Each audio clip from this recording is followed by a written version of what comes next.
All right, this is our second set of questions for World War II. All right, number one, in February 1942, President Franklin Roosevelt signed Executive Order 9066.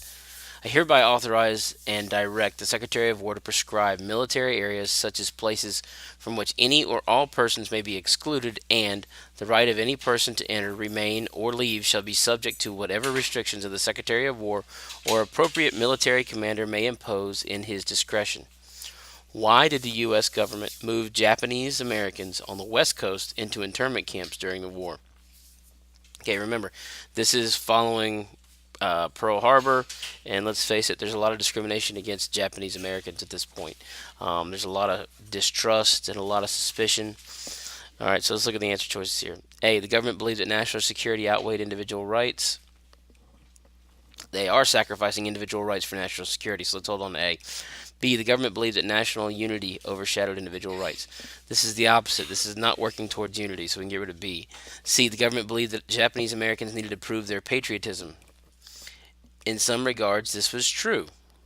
Matter of fact, they offered Japanese Americans that were being interned, a lot of they offered them the opportunity to join the military to get out of the internment. But I don't think that's really what we're going for. D, the government believed that Japanese Americans needed to be protected from racism. No, I don't think that's really what it was. I don't think they were too worried about protecting the Japanese at that point. Um, the answer is going to be A. They sacrificed the personal and individual rights of Japanese Americans in order to stay that they were or in the name of national security. Number two, which of the following contributed most to President Truman's decision to use the atomic bomb against Japan? So, why did we go all out and use the atomic bomb? A, the belief that an invasion of Japan would cause massive U.S. casualties. Let's stop right there. That's what it is. Um, the argument to use the bomb was that it would ultimately save American lives by not having to invade the Japanese mainland. Um, we would probably save a couple million American lives. That's what the thought process was.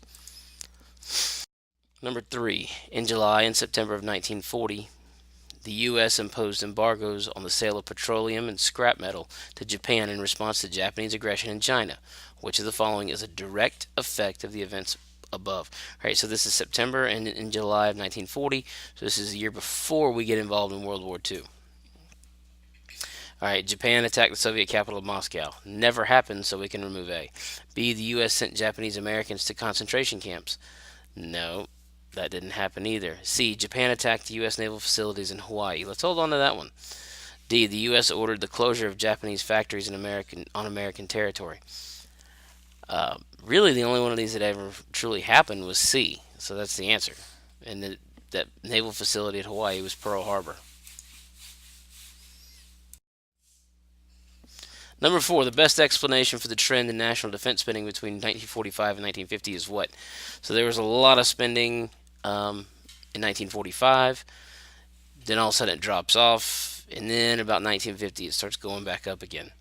Okay, and the reason for this is the end of World War II.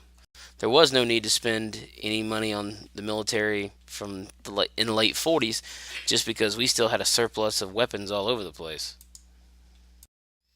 Number five, which of the following numbers correctly identifies the body of water over which the American military forces conducted the D-Day invasion during World War II? All right, let's go back and talk about what we know about it. We staged the D-Day invasion from England.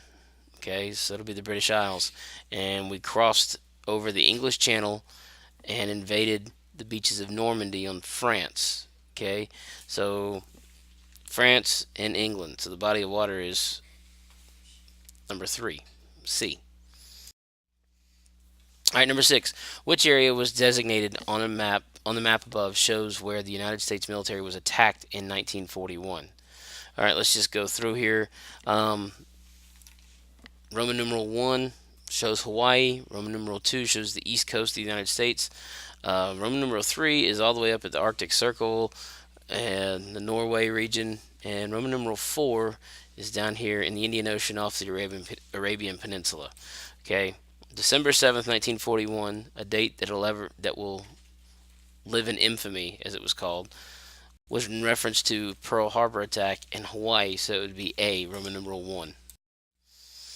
Okay, number 7. In order to defeat the Japanese in the Pacific during World War II, the U.S. used which of the following military tactics? So, what did they do to beat the Japanese? Okay, and we primarily fought the Japanese in the Pacific. Okay, so we fought them in the ocean, um, and it was spread out across several different islands and so forth. All right, Blitzkrieg was the Nazi term for lightning war, so they moved really, really quickly. That wasn't what we did. Genocide, it's when you try to wipe out and eliminate an entire race. We didn't do that.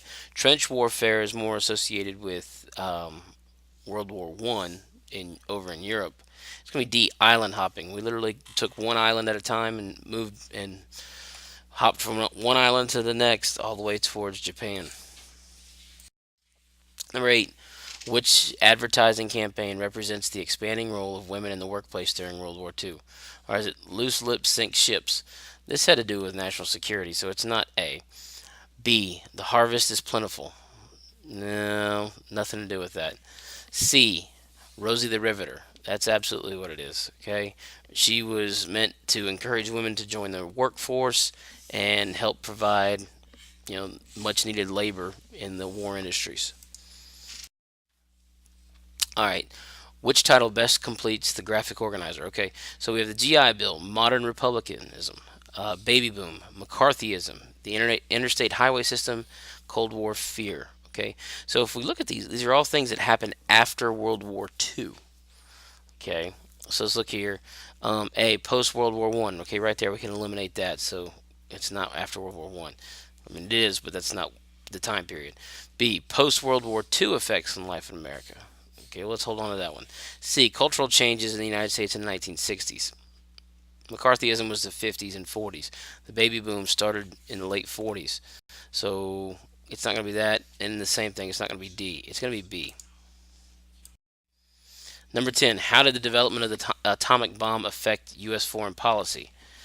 A, it weakened President Truman's negotiating power at the Potsdam Conference. Exact opposite. We now have the strongest weapon on the planet. If anything, it strengthened our negotiating power. B, it hastened plans to create the United Nations and include the Soviet Union as a member. No, it didn't. C, it led to an arms race with the Soviet Union. Let's hold on to that one. D, it delayed tensions of the Cold War. No, it didn't delay them. It's going to be C. It led to the arms race. The Soviets being the only superpower left standing, they took up the race. I mean, they started trying to develop the same type of weapons we had. Number 11, how did the U.S. Goal in World War II differ from its goal in World War One? Okay, now a few things here. In World War One, the goal was to basically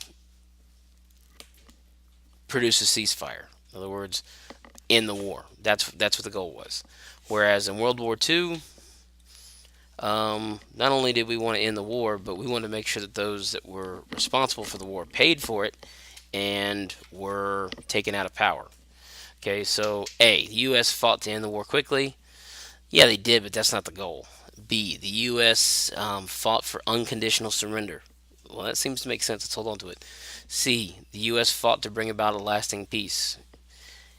Yeah, but that's kind of vague. D, the U.S. fought to preserve freedom and democracy. Again, kind of vague. The answer to this one's going to be B.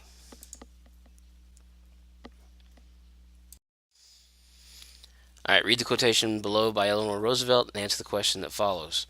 I foresee some difficulty for some of the people who live at such great distances and who have no car, no train, no airplane to ride, no way of using a car, or reaching the centers where they can buy. What effect of World War II on the U.S. home front was Mrs. Roosevelt referring to? Is it going to be A, limited access to public transportation? Let's hold on to that. I mean, she's talking about transportation. B, shutdown of the car production? Not really. C, price controls? There's nothing about that. D, rationing of necessities? There's nothing about that. It's going to be A, limited access to transportation. Number 13, in the aftermath of the Holocaust, what new action did the United States take to aid the Jews? Okay, so what did we do to help the Jews after the Holocaust? Remember, the Holocaust is when the Germans tried to eliminate the Jews and eradicate them. All right, A, it created shelter programs. Not really. B, it recognized Israel as a state. Now, we were one of the first big countries to actually do that, so let's hold on to B. C, it helped locate lost relatives. No, it didn't. D, it provided monetary compensation. Why would we provide monetary compensation? We didn't do anything. It's going to be B. We recognize Israel as a state.